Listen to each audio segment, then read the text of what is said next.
To jsem ani nevěděl, že mi to tak půjde. Jašková. A umíte prosím drákat jako slípka? No. A kukrát jako kohout? Já. Prosím, zkuste to. Zkusím to, no.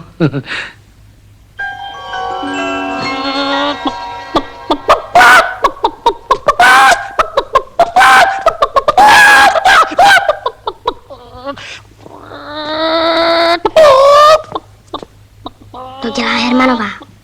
Prstínkem. Nekecej. Fakt?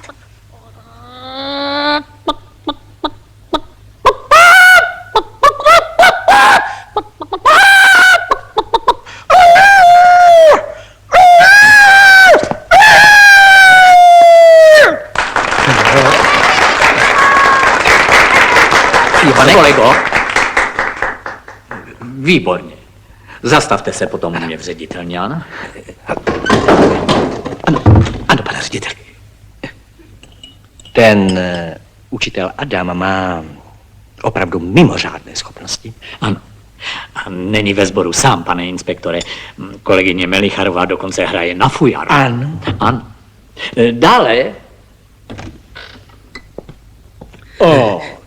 Blahopřeji, pane kolego. Já jsem, pane inspektore, ani netušil, co ve mně dřímá. Přišlo to tak náhle. Chvílemi se mi zdálo, že vy tu slípku dokonce předčíte.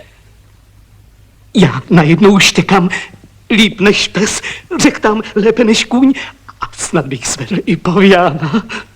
Cítím v sobě takový rozhled. No tak zkuste toho paviána. No prosím. Pane řediteli. No. Jen vřeštěte.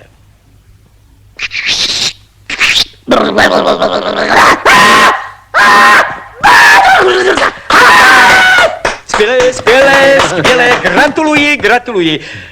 Vy učíte přírodopis, že? A zeměpis.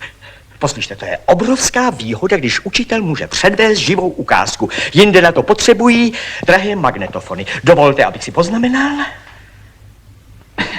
Výborně, jste chlapík. Co to dělat? Prosím, předu.